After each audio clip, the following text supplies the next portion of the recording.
Iran अब America को उसी की जंगी चाल में हराने की कोशिश में जुट गया है।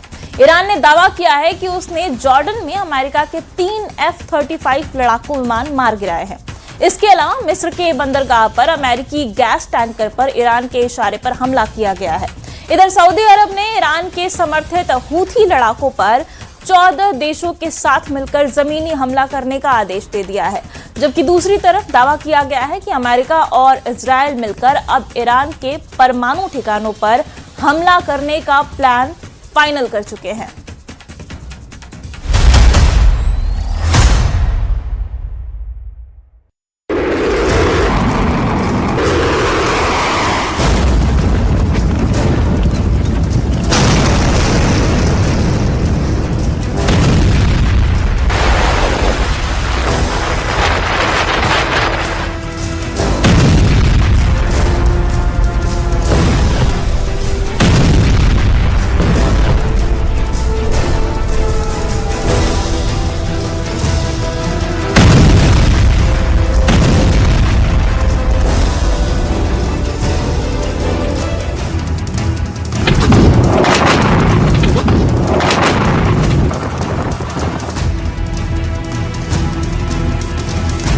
तबाह किए 3 F-35 जेट, ईरानी दावे से ट्रंप के उड़े होश।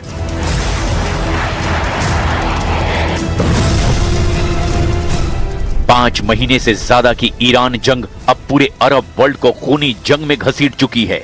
दूसरी तरफ जब से वॉशिंगटन में राष्ट्रपति ट्रंप और प्रधानमंत्री नेतन्याहू के बीच मीटिंग हुई है, उसके बाद से ईरान से लेकर इराक तक ईरानी ठिकानों और लड़ाकों पर बेतहाशा हमले अमेरिका की तरफ से हो रहे हैं, जबकि दूसरी तरफ जॉर्डन में अमेरिका के 3 F-35 जेट को तबाह करने का दावा करने वाला ईरान अब एक ऐसे युद्ध में कूद चुका है जहां रोजाना उसके हमला करने का दायरा और अरब देशों की संख्या बढ़ती ही जा रही है। जॉर्डन के अलावा बहरीन की राजधानी मनामा में ईरान ने जबरदस्त ड्रोन हमला अमेरिकी अड्डों पर किया है। इसके अलावा अभी तक युद्ध अरब देशों तक सीमित था, लेकिन ईरान ने अफ्रीका का दरवाजा कहे जाने वाले मिस्र पर भी हमला करके अब अमेरिका को चौंका दिया है। हमलों से अछूता रहा मिस्र भी अब ईरान के हमलों की चपेट में आ चुका है। ईरान ने मिस्र में अमेरिकी तेल टैंकर जहाजों पर हमला करके अमेरिका और मिस्र को पूरी तरह से चौंका कर रख दिया है। हैरान करने वाली बात तो ये है कि भीषण हमलों के बीच भी ईरान और अमेरिका मध्यस्थों के जरिए बातचीत करने में जुटे हुए हैं, लेकिन जो खुफिया इनपुट युद्ध में शामिल सभी देशों से मिल रहे हैं, उनके मुताबिक युद्ध का दूसरा राउंड बेहद तेजी से चरम पर पहुंचता दिखाई दे रहा है। खबर तो यहाँ तक है कि सऊदी अरब, कुवैत और यूएई के साथ मिलकर ईरान समर्थित यमन के हूथी लड़ाकों पर जबरदस्त जमीनी हमले की तैयारी में जुटा हुआ है। हम आपको ईरान युद्ध का वो ब्लैक चैप्टर दिखा रहे हैं जो इस युद्ध को महायुद्ध में बदल चुका है। जला डाले 3 F-35 जेट, जॉर्डन में ईरान का जबरदस्त हमला।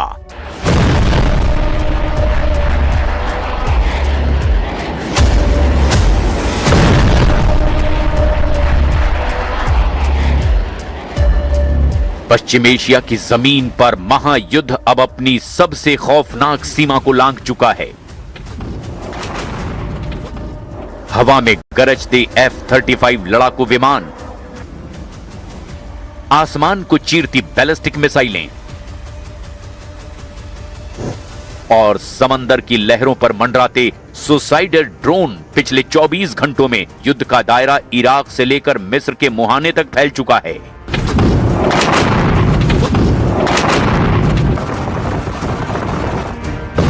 एक तरफ जॉर्डन की सरहद पर अमेरिकी लड़ाकू विमानों को निशाना बनाने का ईरानी दावा है, तो दूसरी तरफ इराक में अमेरिका और सऊदी अरब के भारी हमलों से जमीन कांप उठी है। वहीं मिस्र का दमियेटा पोर्ट जल रहा है।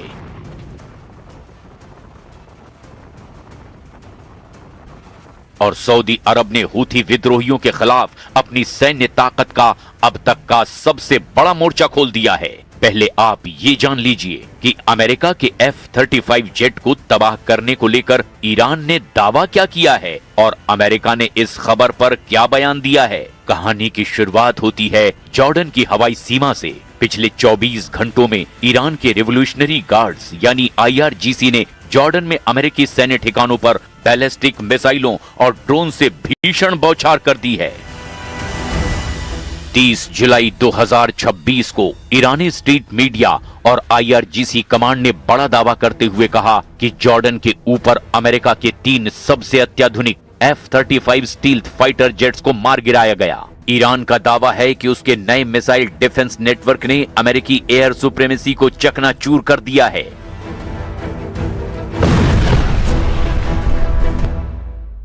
The United States military began major combat operations in Iran. Our objective is to defend the American people by eliminating imminent threats from the Iranian regime, a vicious group of very hard, terrible people. दोनों पक्षों के दावों के बीच इस झड़प ने ये साबित कर दिया कि जॉर्डन अब अमेरिका और ईरान से सीधे टकराव का नया एपिसेंटर बन चुका है।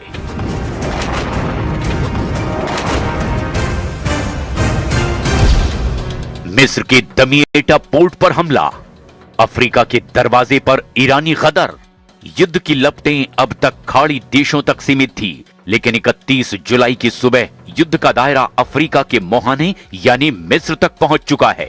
मिस्र के भूमिगत सागरीय रणनीतिक बंदरगाह दमियटा पोर्ट पर खड़े एक अमेरिकी संचालित गैस स्टोरेज शिप पर रहस्यमय ड्रोन हमला हुआ है। हमले के बाद बंदरगाह पर हड़कंप मच गया और गैस टैंकर में भीषण आग लग गई। इस हमले के तुरंत बाद शक की सुई यमन के हूथी विद्रोहियों की ओर घूमी, लेकिन हूथी मीडिया नेटवर्क ने तुरंत बयान जारी करके इस हमले में अपना हाथ होने से साफ इनकार कर दिया। मिस्र के राष्ट्रपति और राष्ट्रीय सुरक्षा परिषद की आपातकालीन बैठक भी बुला ली गई। खुफिया एजेंसियों का मानना है कि ये हमला स्वेज नहर के व्यापारिक मार्ग को ठप करने की एक सोची समझी साजिश है। अगर मिस्र इस युद्ध में प्रत्यक्ष रूप से घिसटता है तो फिर वैश्विक ऊर्जा आपूर्ति श्रृंखला का तबाह होना तय माना जा रहा है। ड्रोन हमले के पीछे ईरान का हाथ भी माना जा रहा है। इराक में अमेरिका और सऊदी अरब का हमला, हूथी पर जमीनी हमले की तैयारी। इराक की जमीन पर संयुक्त रूप से अमेरिका और सऊदी अरब ने अब तक का सबसे भीषण हमला बोल दिया है। इराक में मौजूद ईरान समर्थित मिलिशिया गुटों और पॉपुलर मोबिलाइजेशन फोर्सेस यानी कि PMF के गोला बारूद डिपो और कमांड सेंटर्स पर अमेरिका और सऊदी फाइटर जेट्स ने एक साथ बमबारी की है। इस संयुक्त हमले में 20 से ज्यादा लड़ाके मारे गए हैं और कई ईरानी सैन्य सलाहकार भी मारे गए हैं। इराक के एरबिल और आसपास के इलाकों में हवाई हमले का सायरन लगातार गूंज रहा है। उधर दूसरी तरफ सऊदी अरब ने यमन के हूथी विद्रोहियों के खिलाफ एक बड़े और निर्णायक सैन्य अभियान की तैयारी पूरी कर ली है।